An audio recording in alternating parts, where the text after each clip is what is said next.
I guess these days I really like a PS. I'm sorry, Xbox. I don't dislike an Xbox, but I've got a slight PS just because I prefer a lot of the games on PS. That's mostly it. Literally one of my favorite games last year. I have 3 games that I played and really enjoyed it. Plague Tale Requiem was a surprise, and I knew that it would be a much darker game, emotional journey, and that's what the game gave me, and I was really blown away. I was literally speechless. From what I've heard, it sold around 1 million copies all over the world, which is insane. So what do you think about the reception for the game that has got so far? Well, I've been so pleased with the reception. It's been really, really widely well received. And I mean, obviously, like you said, a lot of people have been commenting on the emotional journey and how they were particularly left at the end of it. It's quite dramatic in some ways. Yeah.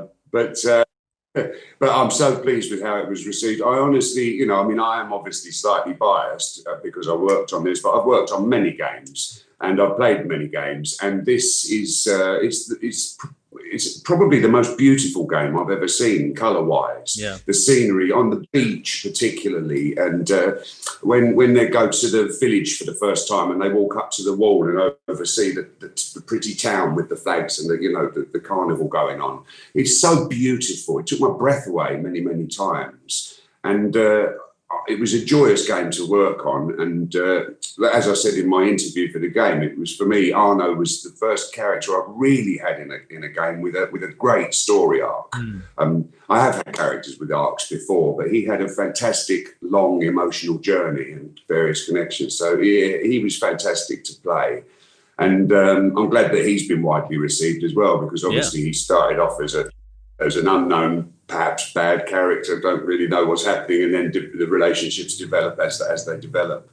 I'm particularly happy for the studio because they're a very small studio relatively. There's a couple of hundred of them working there now, and if you compare that to some of the massive studios, and some of those aren't there full time either. So they've got for such a small studio to get, I think it was 5 nominations in the Game Awards. They've got 2 or 3 in the BAFTAs that was announced last night. And again, Charlotte's up for Best Lead in a game, and Olivier's up for Best Music in a game. And I think there might be one or 2 others as well. So they're up for some BAFTAs. And even to get those nominations for a game from such a small studio is so exciting, Yeah. So, I mean, obviously we would like to have won. I honestly thought that we had a good chance with the Game Awards with those 2 particularly, Best Actor and Music. The others we did have some chance, but of course, in a year with God of War Ragnarok and Elden Ring, 2 other supreme and massive games coming out, we had stiff competition.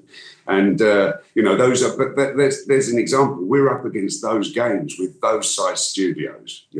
That's fantastic. I've had some really nice comments about my performance and about how they felt about Arnaud and that sort of thing. And that's really encouraging. To hear that. And the fans they're a particular type of lovely. I can't really describe it. They're obviously slightly obsessed with the game and the gaming and stuff, but yeah, they really care, and they feel like it's sort of, they think it's a bit as part of a family. And I think that sums up Asobo and working for them. It was just working as a part of a big, lovely family, and it was great fun. And I'm so pleased it did so well. I am so happy that the game got nominated and is in competition with such big games, but what's most important is how much people have loved this game, and how much I played the first game and I loved Amicia and I loved the world, and the second game just made everything so much better, improved on everything. Like, the game looks so good. The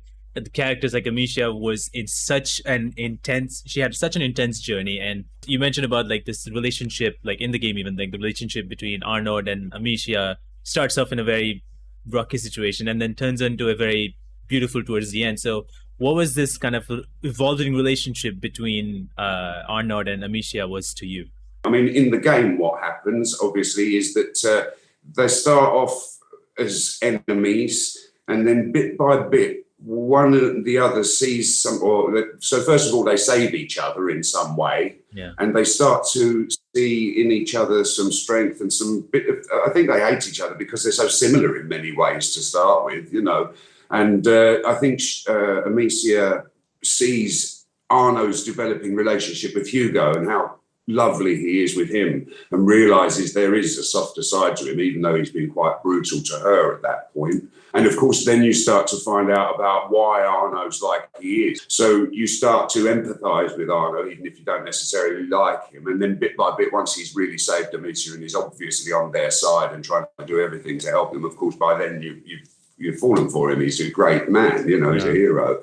And I really like the developing journey of Arnaud because I got to show villain and hero, which is a really nice acting arc. I play a lot of villains.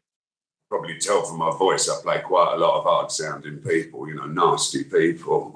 And so it was quite nice. But again, it was just nice to show all of that acting. And again, playing opposite Charlotte was a joy. We don't, when we're recording our lines, we don't always have the other actors' lines to play opposite. We're only ever in the studio on our own each time. We're never in with any of the other actors. And sometimes you go in and the other actor's been in before you for that scene, and so they can play you their performance, their actual performance as it's going to be. And the same with mine. Once I've been in and done my scenes, other people can have my lines. But until those other lines are in, normally the director will read in bits and pieces just to have something to bounce off of. Okay. And so I didn't entirely work with Charlotte, but some scenes and some of the most important ones, luckily, the very emotional ones, we were able to work with each other's recordings here and there. So it was really nice to bounce off of her.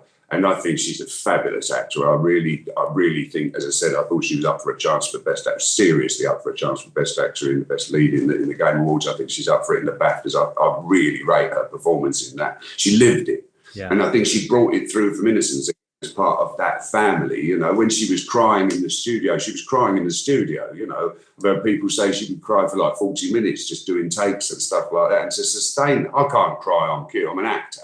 Yeah. But I can't cry on cue. It's one thing I can't. But to cry, to sustain that sort of level of emotion is just beautiful. It's really incredible to bring that to the performance. So for me, it was really easy to develop that relationship with that character.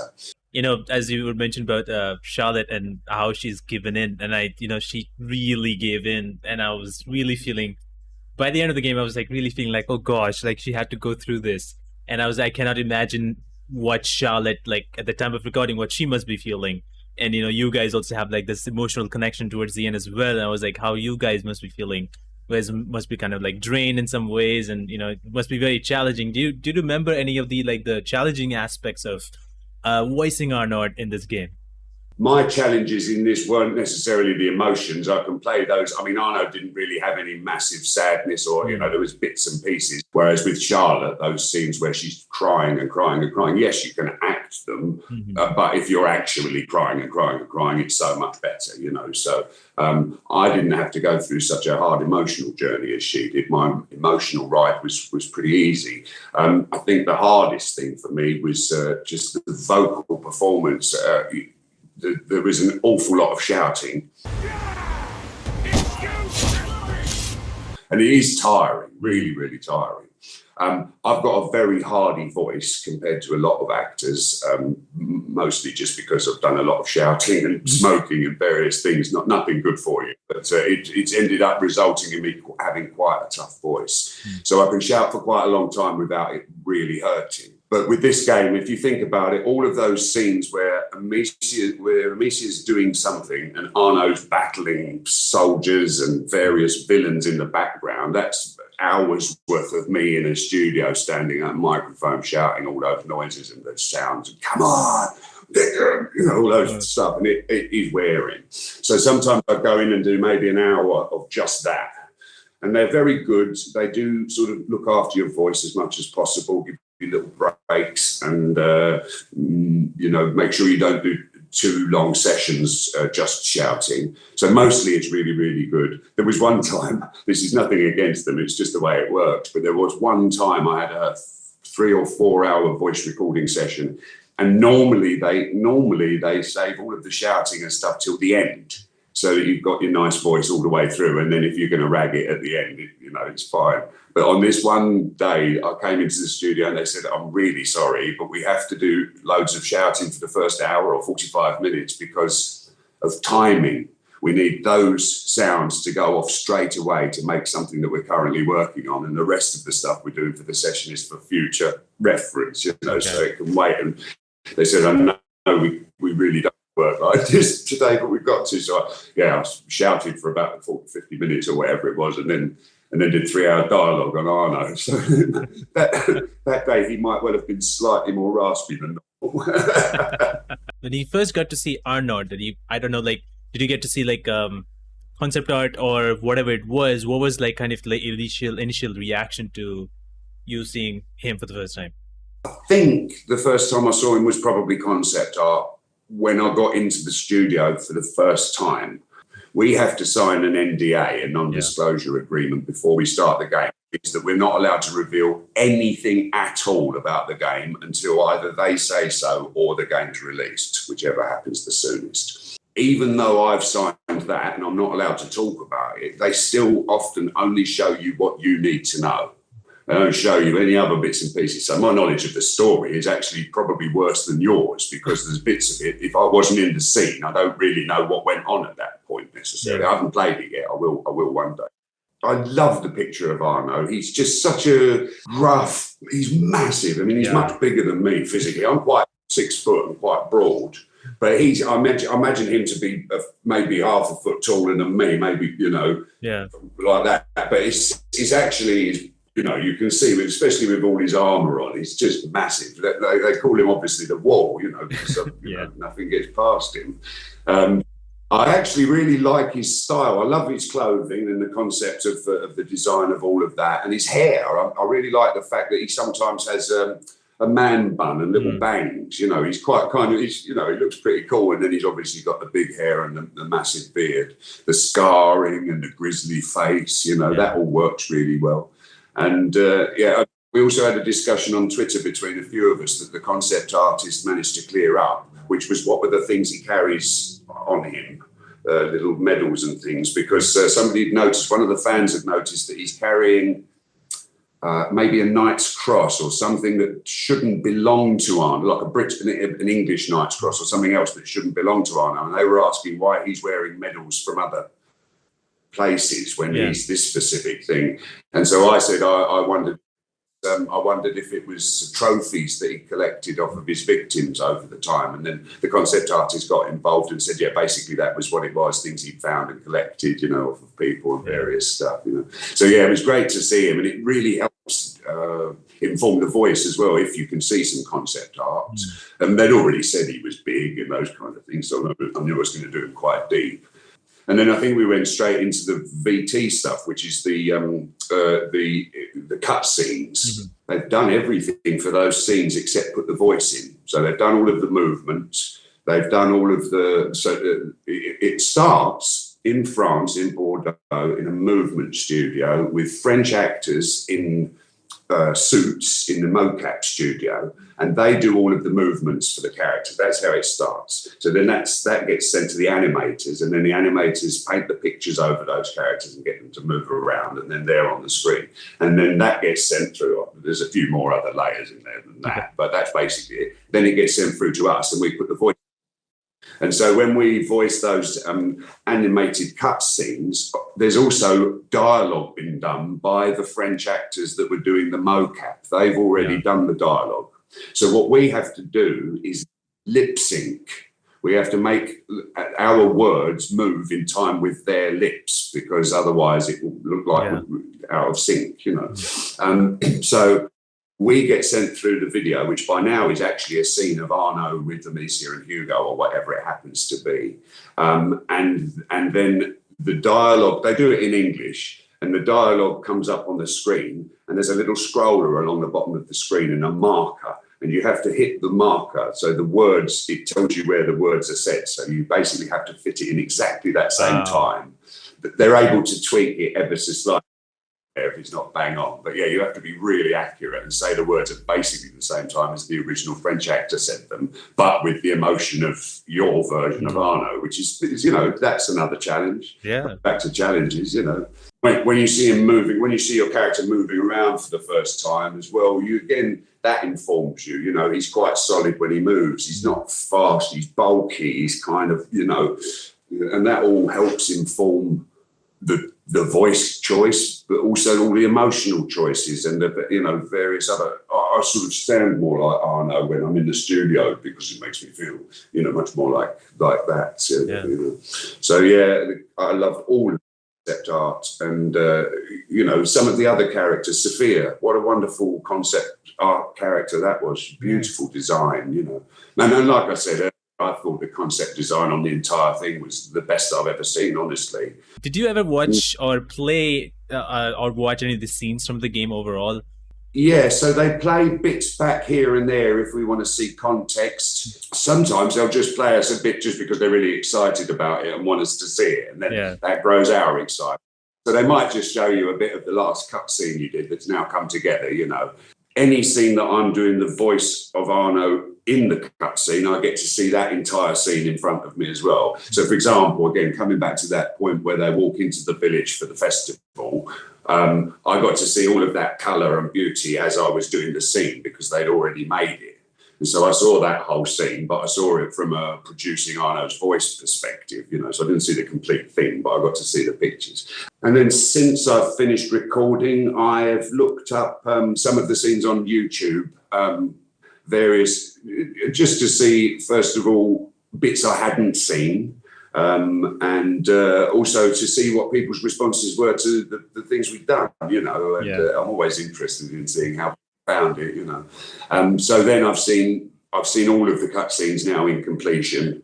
I've seen various bits of gameplay. What I've done actually is I've gone to Sophia's page, to Anna Dimitriou's page, because she's on gamer Switch. Is it? On Twitch. Twitch stream. Yeah. Twitch streamed herself playing it all live. I don't know if you saw it. Yeah, she did.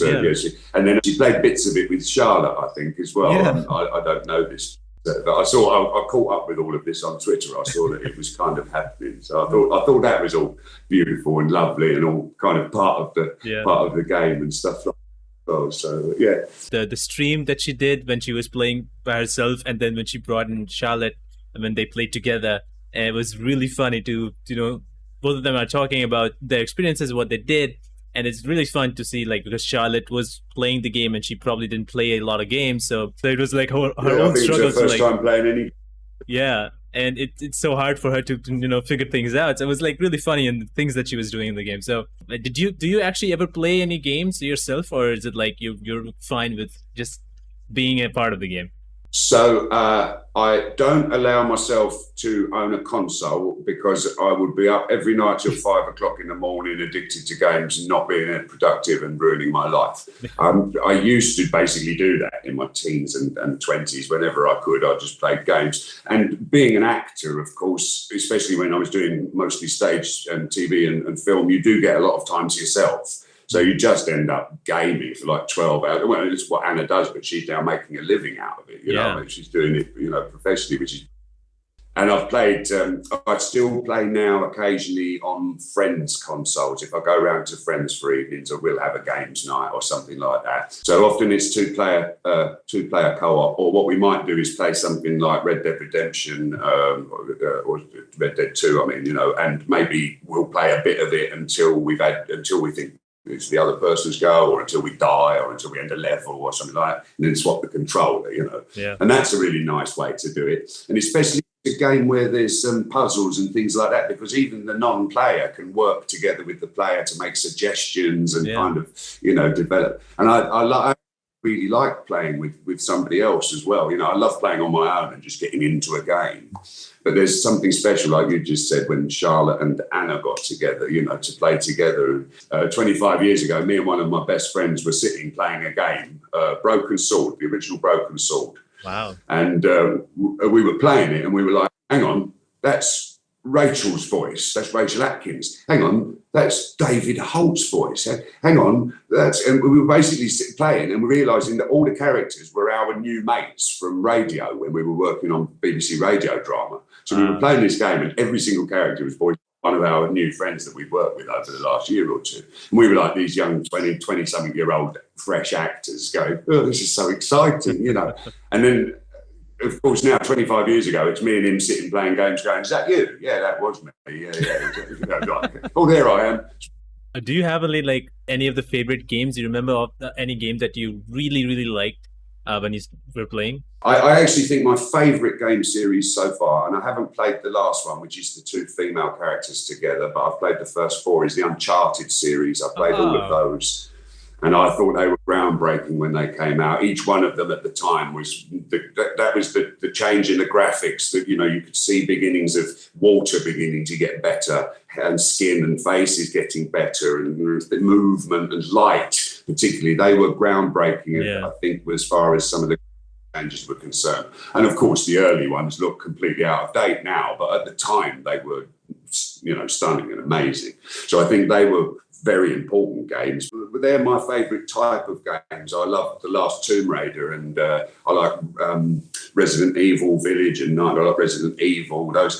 I like games which kind of involve running around solving puzzles, some climbing up stuff and exploring, and occasional battles with things, because that gives me a nice mix up of activities and things to do. And I can't get bored with that or fed up with it.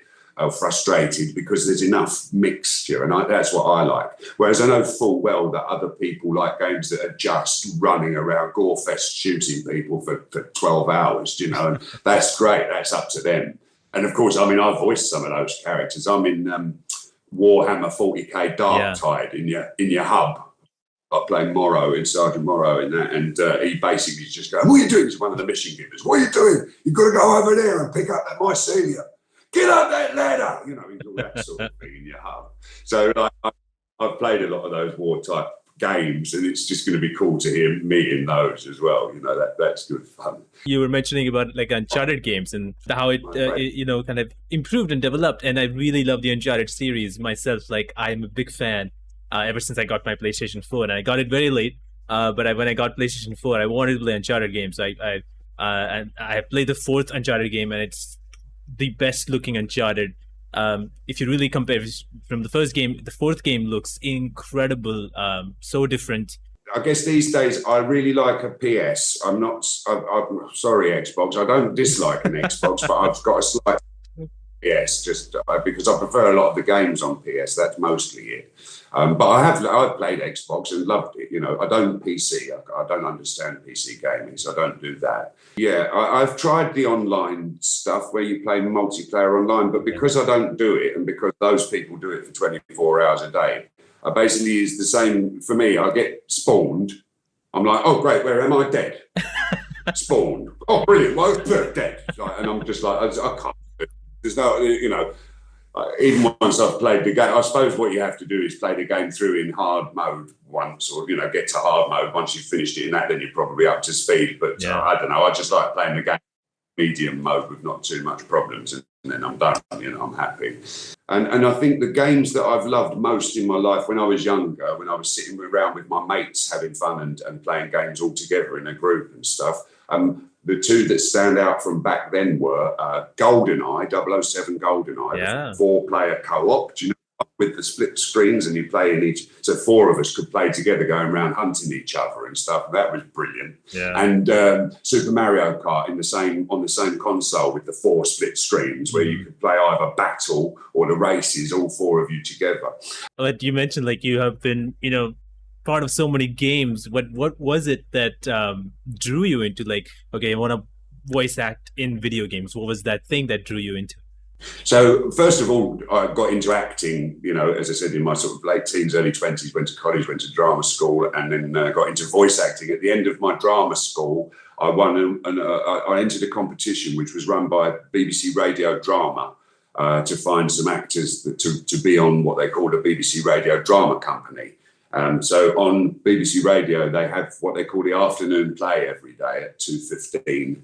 and they have a Saturday play and they have a few other plays. And these are radio plays, so they're audio plays done by voice actors who do all of the voices and the sound effects are done and that sort of thing. So my first job out of drama school was 9 months on the radio drama company. So I went straight into voice work, even though I'd trained in voice, film, TV, theatre. Did little bits of telly and film, not masses, but some nice little bits and pieces. And then I started to get more and more radio jobs because I was doing quite a lot of voice work as a radio actor, and it was specifically radio then. I decided to start trying to find other avenues that I could use my voice as an actor professionally. And I started looking at the things that I enjoyed the most. So more audio drama, but I went into sort of podcasts. I went along to Audible and do quite a few audio dramas and podcasts for them. I go into audio books because I love reading books and I love creating characters and narrative. So I read a lot of audio books. I think I probably got into games. I know who I worked with first. It was Mark Esdale at OM UK, who did actually Darktide and Horizon Zero Dawn, which I'm in playing Resh. And I've done loads of my jobs there now. And I think he was the first person that employed me on a video game, if memory serves. And I think what happened was I probably sent off some demos to studios and just said, "Hi, look, I'm an experienced voice actor, but I'd like to now come into gaming. For example, here's my voice.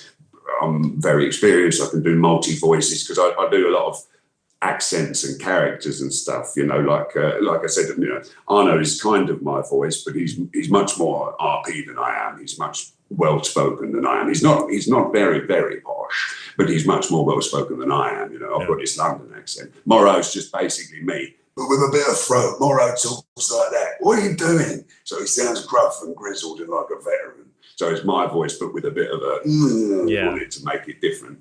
I play Nosdormu in Dragonflight, World of Warcraft Dragonflight.